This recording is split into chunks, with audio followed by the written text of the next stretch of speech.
Hello, welcome to the series of discussions on MCQs on English poems. Today I am going to discuss before you 30 MCQ questions from T.S. Eliot's The Hollow Man. The video is going to be helpful for the students preparing for West Bengal SLST, NET and SET. The video is also going to be helpful for the general students of English literature. Question number 1. Mr. Kurj, he dead.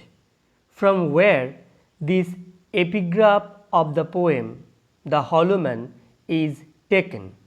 The options are: first, Conrad's Heart of Darkness; second, Chaucer's The Canterbury Tales; third, Dickens's A Tale of Two Cities; and the last option, Tolstoy's War and Peace. The correct answer is the first one, that is Conrad's Heart of Darkness.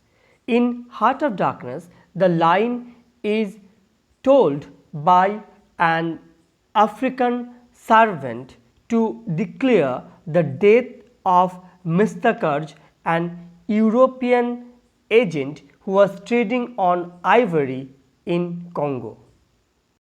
Next question. Which of the following works is not alluded to in Eliot's The Hollow Man?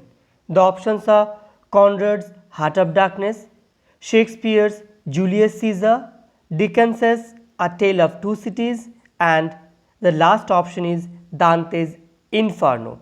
The correct answer is the third one, that is Dickens's A Tale of Two Cities.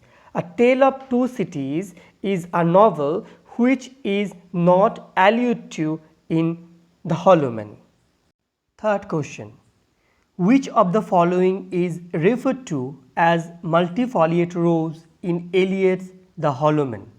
The options are: first, Mr. Kurj; second, Guy Fawkes; third, Virgin Mary; and the last, Beatrice. The correct answer is the third one, that is Virgin Mary.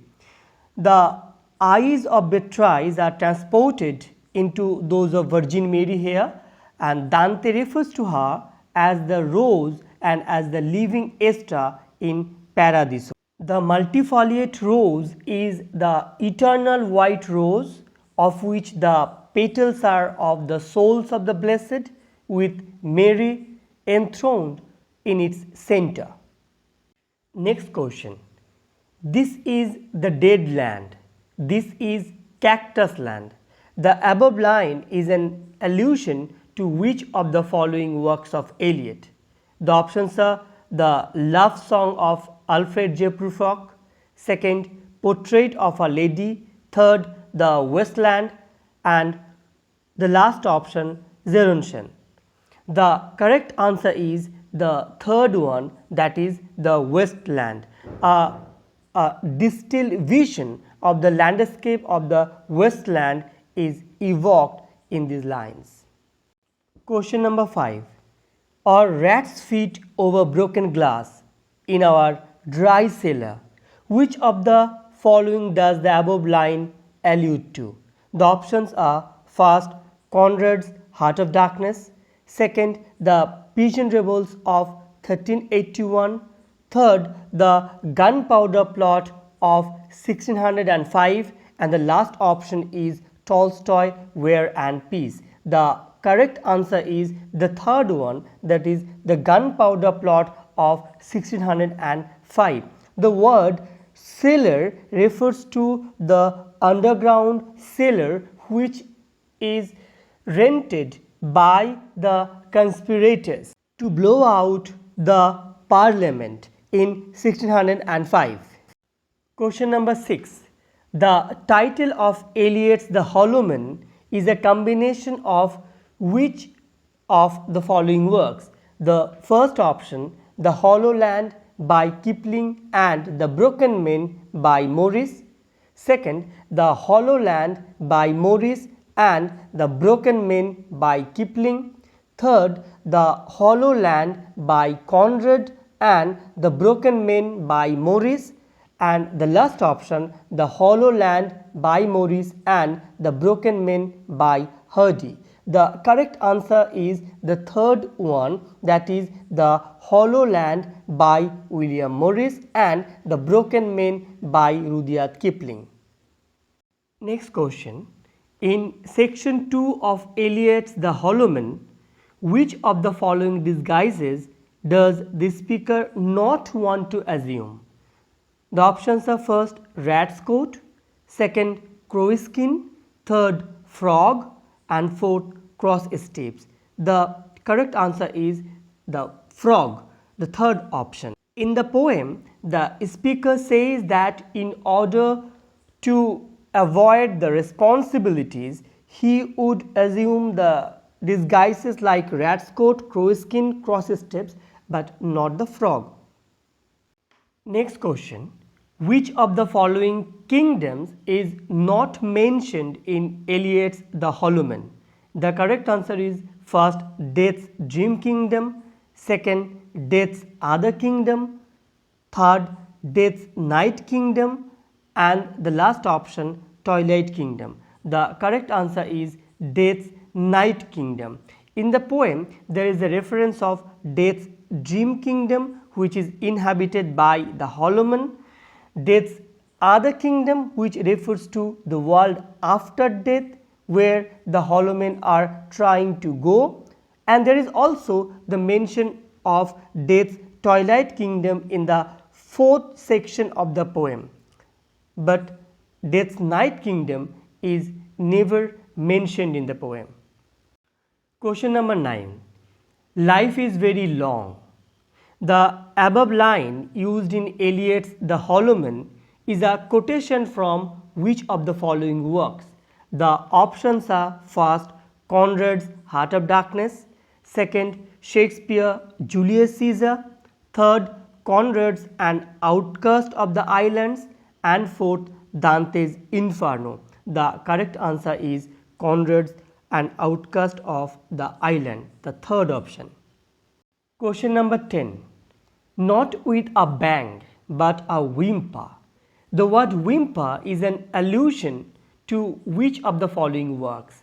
The options are: first, Kipling's The Broken Men; second, Shakespeare Julius Caesar; third, Kipling's Danny Diva; and the last option, Dante's Purgatorio. The correct answer is the third one, that is Kipling's Danny Diva.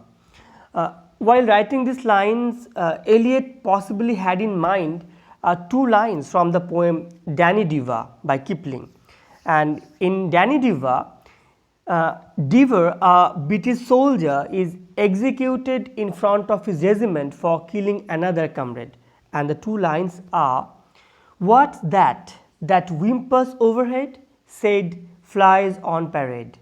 It's Danny's soul that's passing now, said the colour sergeant."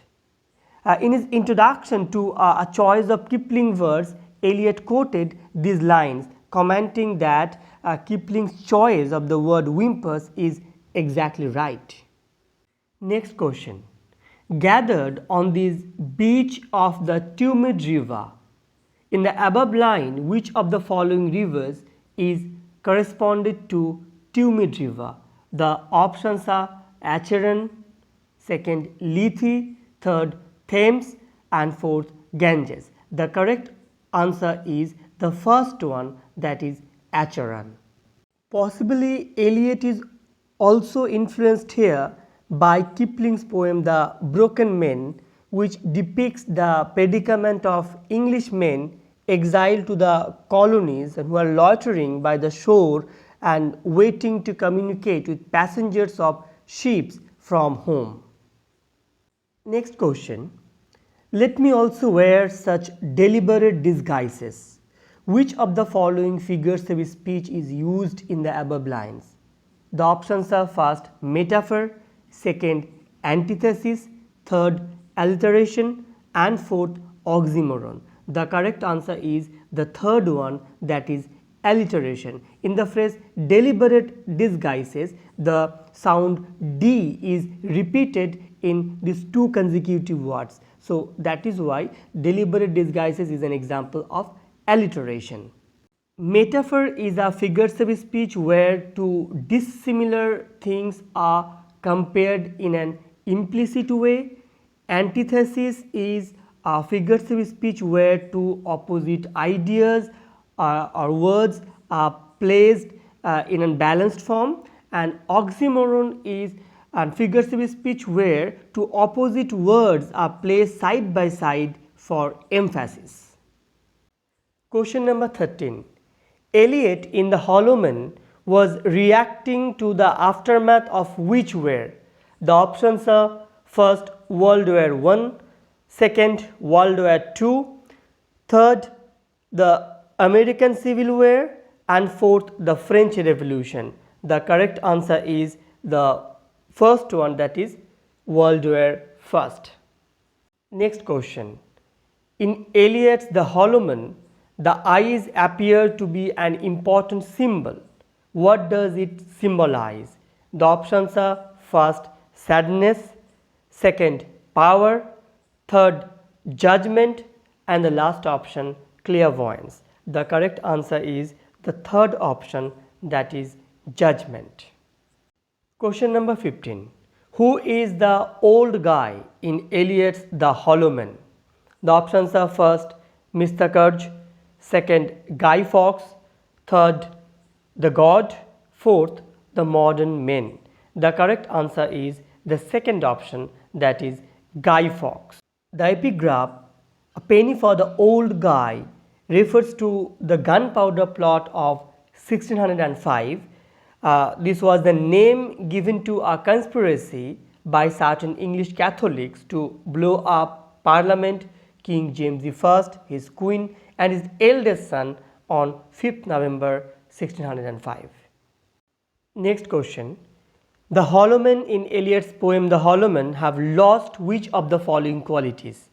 First, hear, second option, see, third, touch, and the last option, smell. The correct answer is the second option, that is see. The next question. Eliot in The Hollow Man mentioned many broken things. Which of the following is not mentioned in the poem?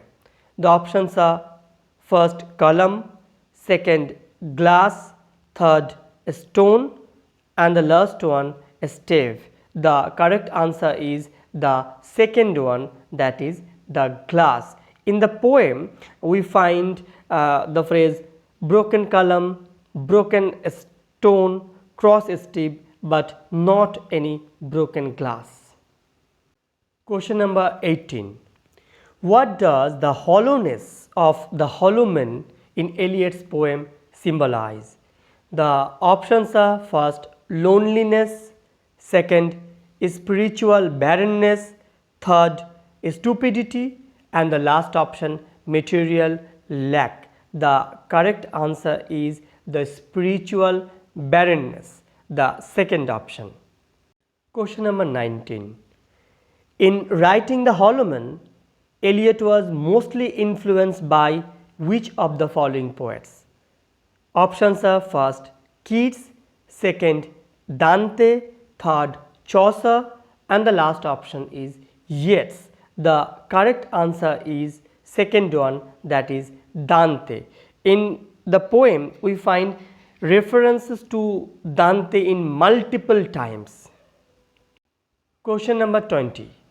The voices of the Hollow Man in Eliot's The Hollow Man are: the options are: first harsh, second dryad, third shrill, and the last option is resonant. The correct answer is the second one, that is dryad. In the poem we have the phrase our dryad voices.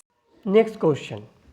Remember us, if at all, not as lost violent souls. Who among the following are referred to as lost violent souls in the poem? The options are: first Dante and Beatrice, option 2 Mr. Kurge and Guy Fawkes, option 3 Maurice and Kipling, and the last option is the hollow men. The correct answer is the second option, that is Mr. Kurj and Guy Fawkes. These lines probably refer to the damned souls in Inferno who are ferried across the river Acheron into hell by the demon Charon. Question number 22. What is the connection between the poem The Hollow Men and T.S. Eliot's life? The options are: he considered himself a hollow man. Second, it reflected his own failed marriage. Option 3, he hated religion. And the last option, he wrote the poem in the last stage of his life. The correct answer is the second one, that is, it reflects his own failed marriage. Next question, this broken jaw of our lost kingdoms. What of the following events is referred to in the above line? The options are: first, the celebration of the Guy Fawkes night. Option 2, the biblical story of Samson. Option 3, the colonial operation of Mr. Kurj. And the last option, Beatrice guiding Dante. The correct answer is the second option, that is the biblical story of Samson. Samson slew 1,000 Philistines with a new jawbone of an ass. He then cast away the jawbone and called the place Ramth Lehi, or the height of Lehi. Lehi is the Hebrew word for jawbone. When Samson was dying of thirst, God cleaved a hollow place in the jaw from which water came out. And when Samson had drunk of it, his spirit was revived. Now, the allusion evokes a poignant contrast between the biblical landscape and that of the poem, in which there is no spiritual wholeness or sustenance.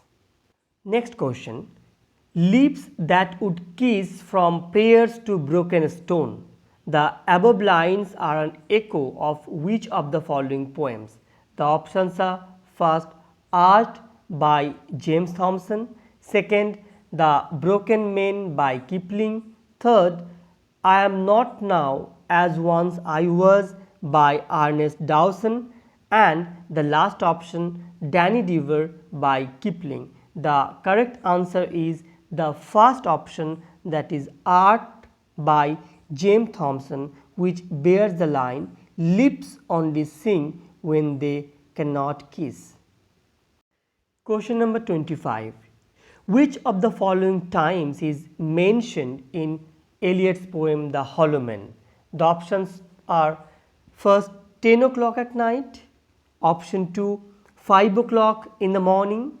Option 3, 3 o'clock in the afternoon. And the last option, 7 o'clock in the evening. The correct answer is the second one, that is 5 o'clock in the morning. In the last section of the poem, we had the line that here you go round the prickly pear at 5 o'clock in the morning. Question number 26. Here you go round the prickly pear. Prickly pear is changed with which of the following tree of the original song? The options are: first, banyan tree. Second, mulberry bush. Third, hawthorn. And fourth, daffodils. The correct answer is mulberry bush. Here you go round the prickly pear is a parody of the children's song game Here you go round the mulberry bush on a cold and frosty morning. Question number 27. Which of the following animals is mentioned in Eliot's poem The Hollow Men? The options are: first, cat; second, rat; third, dog; and the last option, ox. The correct answer is the second one, that is rat. In the poem we have the line, "Let me also wear such deliberate disguises, rat's coat, crow skin, cross steps." So we have mention of the animal rat. Next question, falls the shadow. The above line is repeated thrice in the last section of the poem. What does the shadow signify? The options are: first, the shadow of the hollow man; second, the shadow of sin and imperfection; third, the shadow of bravery; and the last option, the shadow of guilt. The correct answer is the second option, that is the shadow of sin and imperfection. Eliot admitted that he may have derived this line from "I am not now as I once," a poem by Ernest Dowson, in which there are the phrases "there fell thy shadow" and "there falls thy shadow." The shadow is perhaps associated with Plato's image in the Republic of the shadows cast on the back wall of the cave, which suggested that the material world that you see is merely the shadow of the real one. Question number 29. Not with a bang but a whimper. Which of the following figures of speech is used in the above line? The options are: first, oxymoron; second, onomatopoeia; third, antithesis; and the last option, climax. The correct answer is the second one, that is onomatopoeia. It is an example of onomatopoeia because here the sound is echoing the sense, not with a bang, not with a loud sound, but with a whimper. The last question: the Hollow Man by Eliot represents which of the following literary movement? The options are: first, postmodernism; second, modernism; third, romanticism; and fourth, surrealism. The correct answer is the second one, that is modernism. These are only 30 questions from the poem. Apart from these 30 questions, numerous MCQs can be framed from the poem. For that, you need to read the poem in very detail. Thank you very much for watching the video.